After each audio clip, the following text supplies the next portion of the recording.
कहा जाता है कि माँ की ममता के तोलने की कोई तराजू नहीं बनी। दिल्ली की भीड़ भाड़ के बीच जहाँ लोग अपने सपनों को भागते हैं, वहीं एक माँ थी, कविता देवी, जो दूसरे के जूठे बर्तन साफ करके अपने बच्चों के सपनों को चमकाना चाहती थी। वह हर रात भूखी सोती ताकि उनका बेटा पढ़ सके और बड़ा अफसर बन सके। दिल्ली की सुबह थी, लेकिन सूरज कहीं बादलों के पीछे छिपा था। बारिश की बूंदें झुग्गियों की टीन की छतों पर ऐसे गिर रही थीं जैसे कोई टूटे मन से थाप बजा रहा हो। जैसे ही कविता जी की बारिश में बाहर निकलती हैं, उनकी छोटी बेटी कहती है, माँ आज मत जाओ ना। तब कविता जी ने मुस्कुराकर जवाब दिया, अगर मैं नहीं जाऊंगी बेटा, तो तुम्हारे भाई प्रणय की किताबें कौन खरीदेगा। वो रुकी और अपनी बेटी का माथा चूमकर बाहर निकल गईं। दिल्ली की सड़कें आज भी भीगी हुई थीं, पर कविता जी ने का मन सूखा था। वह हर दिन यही सफ़र करती थी कि झुग्गी से बस तक, स्टाफ तक, फिर लोकल ट्रेन से और होटल तक वह अपने काम पर पहुंच जाती थी। और जहां वह झाड़ू पोछा करती थी, उन्हें उस होटल की चमक से कभी जलन नहीं हुई। बस कभी कभी सोचती थी, काश मेरा बेटा भी किसी दिन ऐसे ही होटल में ऐसे ही सूट बूट पहनकर आएगा और बड़ा आदमी बनेगा। कविता के पास कभी वक्त नहीं था आने के लिए। सुबह 4 बजे उठती, बच्चों के लिए खाना बनाती, खुद बस चाय पीकर के काम चला लेती थी। माँ तू इतना काम क्यों करती हो, प्रणय पूछता। वो हंसकर कह देती, मुझे क्या भूख लगती है, मैं तो भगवान का नाम लेकर पेट भर लेती हूँ और काम में लग जाती हूँ। असल में वो बचा हुआ खाना रख देती थी ताकि बच्चों को 2-3 टाइम का और पेट भर जाए। उनका शरीर अब पहले जैसा नहीं रहा था। कमर में दर्द, हाथ पैरों में सूजन और चेहरा भी अब शांत सा ही हो गया था। एक वक्त था जब उनके पति हरिओम सिंह एक फैक्ट्री में काम किया करते थे, लेकिन एक हादसे में फैक्ट्री की मशीन में फंसकर उनकी जान चली गई थी। कविता के पास 2 छोटे बच्चे और दुनिया का सारा बोझ हो गया था। रिश्तेदारों ने साथ छोड़ दिया था। दिल्ली में कौन किसका होता है, ये कविता ने उस दिन समझ लिया था जिस दिन होटल में सफाई कर्मी की नौकरी करके बड़ी मुश्किल से वो नौकरी मिली थी। शुरू में झाड़ू लगाने में शर्म आती थी, लेकिन प्रणय की स्कूल की फीस व बच्चों का खर्चा पूर्ण करने में जो उन्हें उससे मदद मिली, उससे वो भगवान का धन्यवाद करती थी। अगर झाड़ू उठा करके मेरा बेटा पेन उठाएगा या मेरा बेटा किसी सर्विस पर जाएगा तो मुझे गर्व होगा। प्रणय के पढ़ने में इतना तेज़ था कि स्कूल के टीचर भी उनकी तारीफ़ किया करते थे। वो किताबों में डूबे रहता, लेकिन अक्सर माँ के हाथों में झुर्रियाँ देखता और सोचता, कब तक माँ झाड़ू लगाएंगी, कब तक माँ बर्तन मांजेंगी। वो बचपन से एक ही सपना देखता, एक दिन मैं बड़ा आदमी बनूंगा ताकि माँ को झुककर ये काम ना करना पड़े, झुककर सलाम ना करना पड़े। दिल्ली की भीड़ में जहाँ हर कोई अपने सपनों के पीछे भाग रहा था, वहीं कविता जी अपने बेटे के सपने अपनाकर बना चुकी थी। वो दिन रात काम करती, त्योहारों पर भी छुट्टी नहीं लेती। दिवाली की रात जब पूरा शहर जगमगा रहा था, वो होटल में फ्लोर को साफ कर रही थी और अपना काम कर रही थी। वो एक दिन होटल में काम करते हुए अपने मन में बुदबुदा रही थी, मेरा बेटा AIS बनेगा। पास से गुजरते एक वेटर ने हंसते हुए कहा, अरे कविता जी, आपके घर में IAS निकलेगा, ये सपने जैसा है। सब कविता जी मुस्कुरा दी। कभी कभी भगवान गरीबों की झोपड़ी में भी सूरज ही उगा दिया करता है। रात को जब वह घर से लौटी तो प्रणय टेबल पर पढ़ रहा था, माँ ये शब्द ईमानदारी का मतलब क्या होता है। जब वो पढ़ रहा था, एक शब्द आया, ईमानदारी। तो उसने अपनी माँ से पूछा, माँ ईमानदारी क्या होता है। तो कविता जी ने कहा, जब कोई अपनी मेहनत और सच्चाई से जीतता है और अपनी ईमानदारी से कार्य करता है, उसे ही ईमानदारी कहा जाता है। तो बस ये मत भूलना। प्रणय ने सिर हिलाया, मन में तय कर लिया, मैं माँ की इस बात को कभी नहीं भूलूंगा। दिन बीतते गए, कविता जी की कमर झुकती चली गई, लेकिन उम्मीद सीधी ही खड़ी थी। हर महीने से तंग सैलरी से भी वो बच्चों की फीस, किताबें और बिजली का बिल भर देती थी। कभी खुद के लिए चप्पल नहीं खरीदती थी, कभी खुद के लिए कपड़े नहीं खरीदती थी, लेकिन प्रणय के लिए नए जूते, नए कपड़े उन्हें ज़रूर लाने थे। कभी कहा नहीं, पर अंदर ही अंदर वो चाहती थी कि प्रणय उन्हें किसी होटल में ले जाकर कहे, अब बस माँ, अब आपको किसी फर्श पर झुकना नहीं पड़ेगा, अब आपको किसी के जूठे बर्तन मांजने के लिए नीचे नहीं झुकना पड़ेगा, अब आपको किसी को सलाम करने के लिए नहीं झुकना पड़ेगा। पर उन्हें क्या पता था कि वह दिन भी आएगा और ऐसी जगह आएगा जहाँ वो सोच भी नहीं सकती थी। वो दिल्ली का तपता दोपहर था। होटल में एक गाड़ी आई। चमचमाती लॉबी में मेहमानों की चहल पहल थी। उसी के एक कोने में कविता देवी चुपचाप झाड़ू लगा रही थीं। पसीने की बूंदें माथे पर टपक रही थीं, पर चेहरे पर वह पुरानी शांति थी, एक माँ की शांति जो अपनी तकलीफ़ को अपनी ताकत बना चुकी थी। उधर उनके बेटे प्रणय का कॉलेज में एडमिशन हो गया था। वो दादर के एक सरकारी कॉलेज में पढ़ने गया था। वहाँ कॉलेज जहाँ पढ़ने का सपना उसने वर्षों से देखा था और बड़ी मेहनत की थी। उसके पास न ब्रांडेड बैग था, न जूते थे, न लेकिन आँखों में चमक थी। वो चमक जो लड़कों में होती है, जिसने देखा कि भूख क्या होती है, गरीबी क्या होती है और सम्मान की कीमत कितनी भारी होती है। प्रणय पढ़ाई में इतना अच्छा था कि उसे कॉलेज में स्कॉलरशिप मिल गई। जब उसने यह खबर माँ को बताई तो कविता देवी ने उसे गले लगाते हुए, अपने आंसू पोंछते हुए कहा, देखो बेटा, मेहनत कभी खाली नहीं जाती। भगवान ने तुझे चुन ही लिया है। उस पल उसके भीतर जो गर्व उमड़ा, वह शायद सालों की थकान तो धो सकता था, लेकिन हालात इतने ख़राब थे वो सुधर नहीं सकते थे। कॉलेज की किताबें, प्रोजेक्ट, फीस, सब कुछ खर्च महंगा है। कविता जी ने ओवर टाइम काम करना शुरू कर दिया। अब वो होटल में सुबह की शिफ्ट में भी काम करती थी और शाम की शिफ्ट में भी काम करती थी। उनके हाथों की नसें भी सूज चुकी थीं, लेकिन मन में सिर्फ एक ही बात घूमती रहती, प्रणय को कभी यह महसूस न हो कि उनकी माँ एक सफाई वाली है या उनकी माँ एक बर्तन मांजने वाली है, इसलिए उसके खर्चे पूरे नहीं हो पा रहे हैं। प्रणय के यह एहसास था कि माँ बहुत मेहनत करती हैं। वो कोशिश करता है कि पार्ट टाइम ट्यूशन ले ले, लेकिन माँ डांट देती। माँ कहती, सिर्फ पढ़ाई पर ध्यान दो। तेरे पीछे उस रात छत पर बैठी थी, हवा में नमक और समुद्र की गंध और आसपास देख रही थी, भगवान मेरे बेटे के रास्ते के कांटे कब हटेंगे, मेरे हिस्से में दे देना। धीरे धीरे साल बीतते गए। प्रणय अब कॉलेज में टॉपरों में आने लगा था। प्रोफेसर भी कहते थे, ये लड़का किसी दिन बड़ा अफसर ही बनेगा। लेकिन प्रणय को पता था कि अगर माँ न होती तो वह किताबें नहीं, जिंदगी के बोझ तले दब जाता और वह भी माँ की तरह कहीं झाड़ू पोछा ही कर रहा होता। एक दिन कॉलेज में यूपीएससी की कार्यशाला लगी। वहाँ एक अफसर आया। उसने कहा, जो बच्चे समाज को बदलना चाहते हैं, जो समाज में नव निर्माण करना चाहते हैं, जो अपने जीवन को बदलना चाहते हैं, वो IAS बनेंगे। उनके ये शब्द अब प्रणय के दिल में उतर गए थे। उसने तय कर लिया था, अब बस यही मंजिल है। जब उसने यह बात माँ को बताई, कविता थोड़ी डर गई। बेटा, बहुत बड़ी परीक्षा होती है, वहाँ तो अमीरों के बच्चे ही सालों से फेल हो जाते हैं। प्रणय ने उनका हाथ थामा और कहा, माँ, मैंने तेरी झाड़ू से सीखा है कि अगर हर दिन थोड़ा थोड़ा मेहनत करो तो कोई फर्श कितना भी गंदा हो वो भी साफ ही हो जाता है। कविता की आंखें नम हो गईं। वह रात में जब होटल से लौटी तो बहुत देर हो चुकी थी। हर फर्श पर उन्हें ऐसा लग रहा था जैसे वो अपने बेटे का रास्ता साफ कर रही हों। वो दीवार के पास रुकी, हाथ जोड़कर फुसफुसाईं, भगवान, अब मेरी उम्र चाहे जितनी भी बाकी हो, प्रणय का सपना पूरा कर देना। प्रणय ने दिन रात कर दिया है। वो दिन जो लाइब्रेरी जाता, रात को झुग्गी के पास छोटे से स्टॉल के नीचे पढ़ाई करता था, जहाँ स्ट्रीट लाइट की रोशनी मुश्किल से पहुँचती थी। माँ हर रात उसके लिए चाय लाती और खामोश उसके पास बैठकर सिर्फ उसे पढ़ता हुआ देखती रहती। प्रणय के चेहरे में उन्हें अपने पति हरिओम सिंह की परछाई दिखाई देती थी।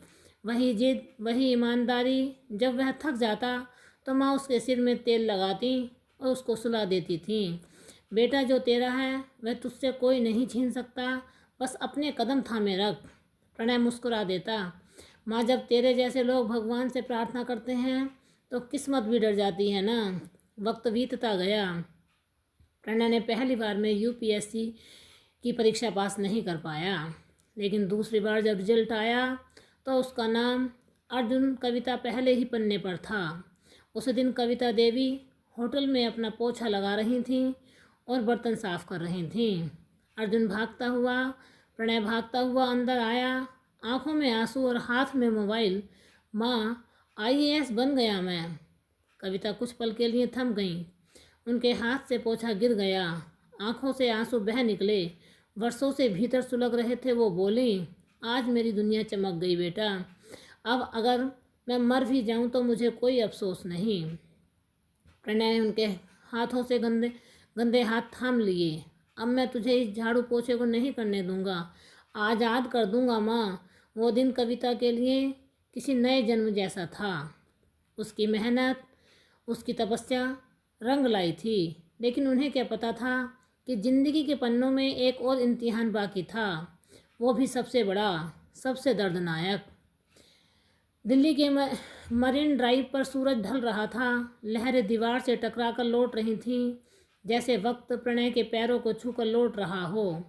अब प्रणय सामान्य प्रणय नहीं था। उसके कंधों पर चमकते सितारे, सरकारी कार और हर जगह इज्जत। लोग उसे साहब कहकर बुलाते। वो वही लड़का था जिसने कभी झुग्गी की गलियों में स्ट्रीट लाइट के नीचे पढ़ाई की थी, पर अब वही लड़का अपनी माँ के झुग्गी वाले पते को सरकारी फॉर्म में छिपाता गया, क्योंकि उसे डर था लोग क्या सोचेंगे अगर जानेंगे कि मैं एक झाड़ू पोछे करने वाले और बर्तन मांजने वाली औरत का बेटा हूँ। एक शाम ऑफिस से लौटते वक्त उसका दोस्त और उसका साथी अधिकारी उससे बोले, प्रणय, कल सी ब्लू ग्रैंड होटल में बड़ा प्रोग्राम है, मंत्री जी आ रहे हैं, तुम मुख्य अतिथि हो। प्रणय मुस्कुराया। वो होटल तो मुझे बहुत फेमस है, सुना है वहाँ का स्टाफ बहुत पुराना और ईमानदार है। प्रणय बोला, हाँ, कुछ लोग तो 25-26 साल से वहीं रह रहे हैं। वो सुनकर प्रणय के भीतर कुछ अजीब सा महसूस हुआ, जैसे अतीत ने उसका कंधा थपथपा दिया हो, लेकिन उसने जल्दी ही मन झटक दिया। अब वो सब पीछे छूट चुका था। उसने खुद को कहा। उस रात प्रणय अपने बंगले के बरामदे में बैठा हुआ, सामने शाही डिनर टेबल, पीछे चमचमाता कमरा, पर अंदर कहीं एक सन्नाटा था। वही सन्नाटा जो किसी रिश्ते की दूसरी ओर होता है। उसने महीनों से माँ को फ़ोन नहीं किया था। पहले हफ्ते में फ़ोन करता था, फिर धीरे धीरे काम का बहाना बनाकर बात कम कर दी थी। कभी माँ का नंबर देखता पर कॉल नहीं करता। उसे लगता माँ की वो टूटी फूटी आवाज़, वो पुरानी यादें सब कुछ कमज़ोर बना देंगी। उधर कविता देवी अब भी उसी होटल में सफाई करती थी। पिछले कुछ सालों में उसकी चाल धीमी हो गई थी, पर आदत वही थी। सुबह सबसे पहले आती, आखिर में जाती। अब उम्र ढल चुकी थी, लेकिन उनके भीतर की ममता अब भी जवान ही थी। हर महीने वे प्रणय के नाम पर थोड़ी सी रकम बचाती और कहती, कभी उसके बच्चे के काम आएगी। उन्हें इस बात का फिक्र नहीं था कि बेटा अब बड़ा अधिकारी बन गया है या नहीं। बस एक आस थी कि कभी आएगा और कहेगा, माँ चल मेरे साथ। लेकिन वो दिन नहीं आया। कभी कभी होटल के बाकी स्टाफ मजाक करते, कविता देवी, अब तू अपने बेटे को भूल जा। बड़े लोग अपने अतीत को शर्माते हैं। वो मुस्कुरा देती और झाड़ू आगे बढ़ा देती, नहीं, मेरा बेटा ऐसा नहीं है। उसने वादा किया था, पर अंदर ही अंदर वो भी अब जान चुकी थी कि वक्त बदल गया है। बस उसके रिश्तों का रंग नहीं बदला है, जो अब भी उतना ही सच्चा था जितने उसके झुर्रियों में लिखा हुआ त्याग सच्चा था। दूसरी तरफ प्रणय का प्रमोशन हुआ। अब उसे दिल्ली के डेवलपमेंट डिपार्टमेंट का चीफ बनाया गया।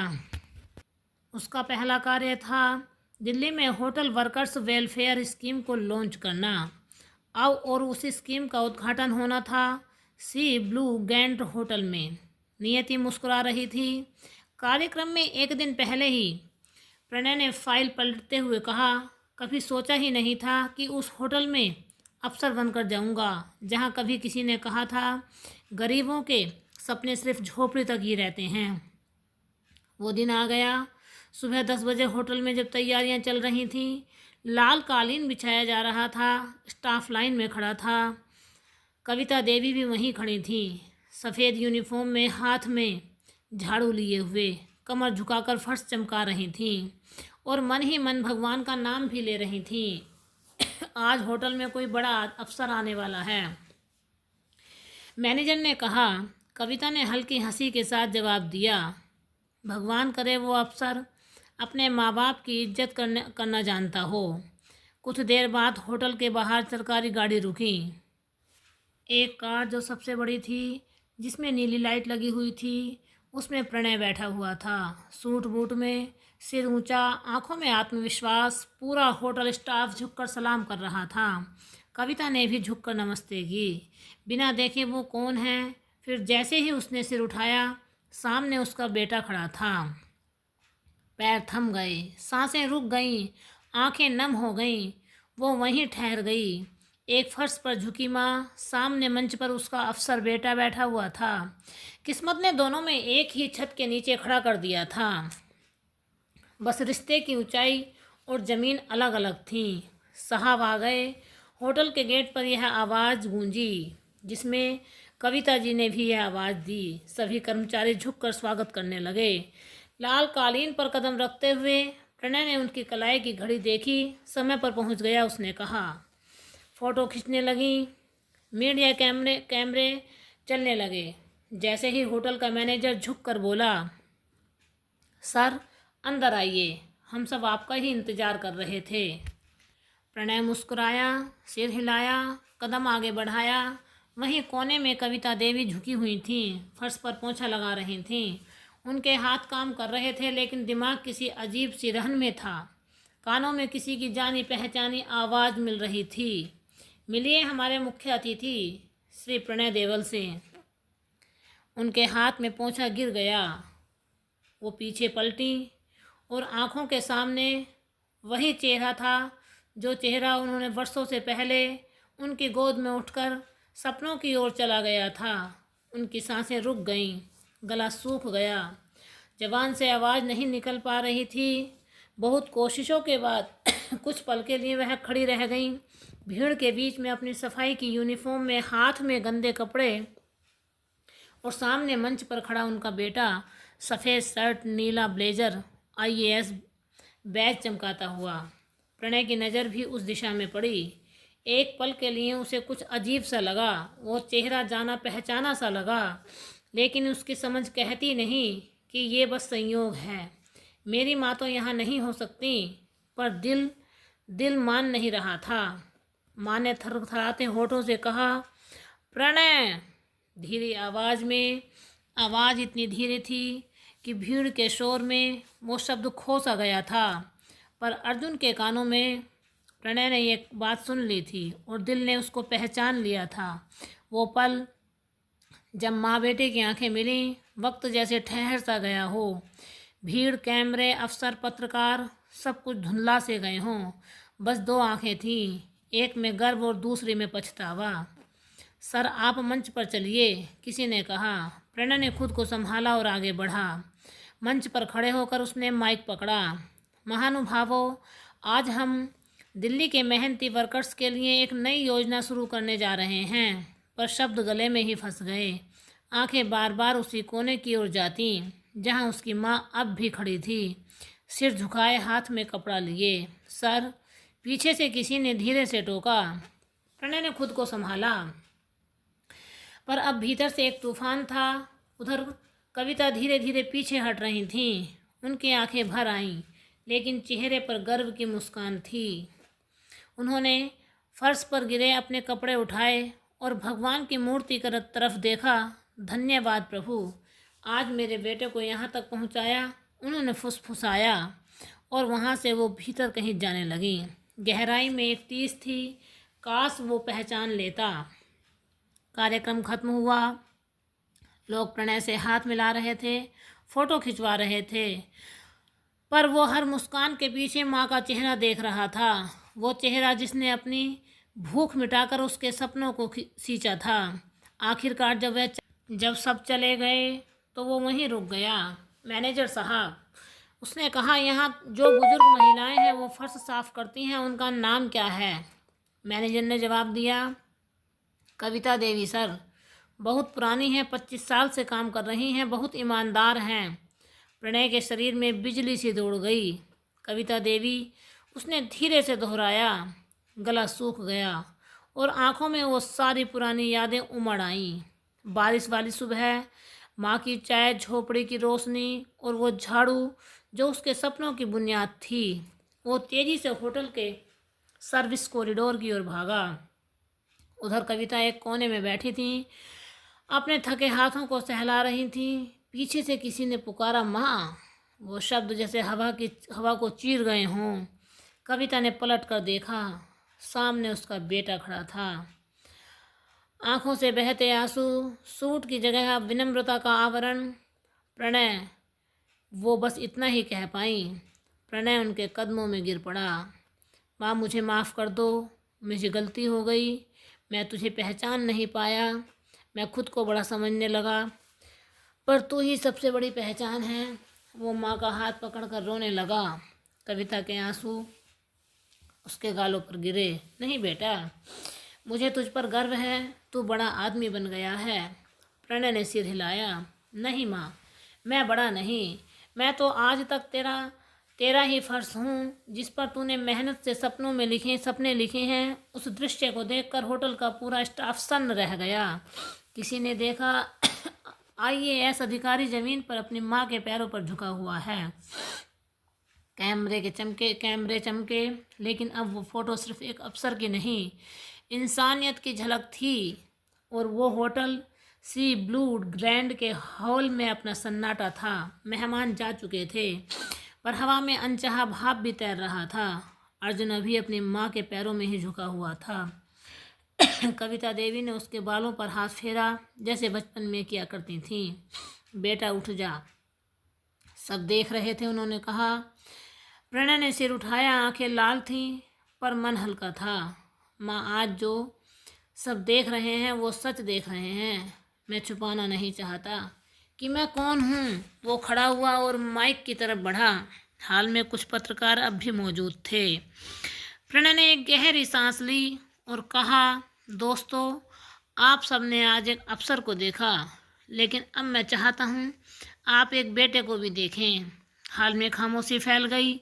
मैं जिस होटल में आज एक अतिथि के रूप में आया हूँ, यह वही जगह है जहाँ मेरी माँ पिछले 25 सालों से सफाई का काम करती हैं। आज तक मैंने इसे छिपाने की पूरी कोशिश की, क्योंकि मुझे डर था कि लोग मुझे छोटा समझेंगे। पर आज मुझे समझ आया कि छोटा मैं नहीं, मेरी सोच थी। मीडिया कैमरे अब उसकी ओर मुड़ गए। हर फ्लैश के साथ कविता देवी की आंखें भरती जा रही थीं। वो चुपचाप खड़ी रहीं, अपनी सफ़ेद यूनिफॉर्म में, हाथ में झाड़ू, आंखों में चमक और गालों पर आंसू। प्रणय ने आगे कहा, मेरी माँ ने भूख से लड़कर मुझे पढ़ाया है, खुद फर्श पर झुकी ताकि मैं कभी किसी के आगे न झुक सकूं। आज जो भी मैं हूँ वो मेरी झाड़ू की वजह से हूँ। इस झाड़ू ने मेरे सपनों की मिट्टी को चमकाया है। फिर उसने नीचे झुककर माँ के हाथों से वो झाड़ू उठाई और अपने सीने पर लगा दी। पूरे हॉल में सन्नाटा छा गया और तालियों की गड़गड़ाहट से इंसानियत की आवाज़ गूंज उठी।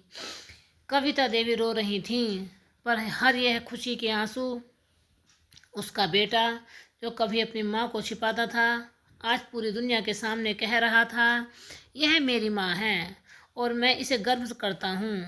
होटल का मैनेजर, जो पहले उन्हें बस वर्कर कहता था, अब झुककर बोला, माँ जी, हमें माफ़ कीजिए। आज आपने हमें सिखाया कि असली सम्मान किसे कहते हैं। प्रणय ने माइक से कहा, आज से इस होटल में काम करने वाले हर सफाई कर्मी को अब एक हाउस कीपिंग स्टाफ नहीं, बल्कि होटल के आधार स्तंभ कहा जाएगा। और सरकार की तरफ से मैं घोषणा करता हूँ कि इन सब के बच्चों की पढ़ाई का पूरा खर्च अब सरकार उठाएगी। यह सुनकर कविता जी ने अपनी आंखें बंद कर लीं। उनके होठों पर बस यही शब्द निकले, धन्यवाद भगवान। अब कोई और कविता अपने बेटे से दूर नहीं रहेंगी। अगले दिन यह खबर अखबारों में हेडलाइन में थी। IAS अफसर ने अपनी माँ की सफाई वाली झाड़ू को सम्मान का प्रतीक बनाया।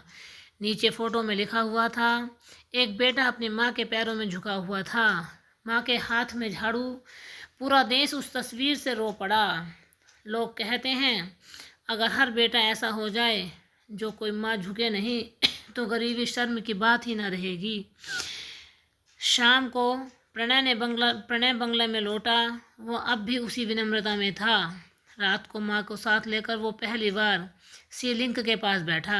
समुद्र के सामने दोनों चुप थे। कविता ने पूछा, बेटा तू अब मुझे अपने साथ रखेगा? प्रणय मुस्कुराया, माँ अब तो तू मेरे भीतर रहती है। फिर उसने धीरे से कहा, अब मुझे तेरे हाथों का बना खाना चाहिए, तेरे आशीर्वाद की वो चमक चाहिए, बाकी तो सब फिजूल है माँ। कविता ने उसकी ओर देखा और कहा, तू तो अब छोटा था ना प्रणय, तब हर बात में भगवान से कहती थी मेरा बेटा बड़ा अफसर बनेगा, मेरा बेटा बड़ा अफसर बनेगा। पर अब सोचती हूँ भगवान से कहना चाहिए था मेरा बेटा बड़ा इंसान बनेगा। प्रणय ने उनका हाथ पकड़ा और कहा, माँ आज तेरी दोनों दुआएं पूरी हो गई हैं। दूर कहीं अब सागर की तरह लहरें किनारों को छू रही थीं, जैसे खुद दिल्ली भी उस माँ के पैरों का आशीर्वाद ही मांग रही हो। कहानी यदि आपको अच्छी लगी हो तो आप सब्सक्राइब कर सकते हैं। अब वो झोपड़ी खाली नहीं थी, वहाँ एक तख्ती टंगी थी और वहाँ लिखा हुआ था, यहाँ से शुरू हुई थी एक माँ की मेहनत और अफसर की इंसानियत। माँ की झाड़ू ने जिस बेटों को चमकाया वही बेटा आज देश को साफ कर रहा है। और हर माँ को समर्पित जो खुद थक जाती है ताकि उसका बच्चा ऊंचा उठ सके और एक बड़ा अफसर बन सके। धन्यवाद दोस्तों। ये थी एक अफसर बेटे की कहानी जिसने अपनी गलती स्वीकारते हुए अपनी माँ को स्वीकारा।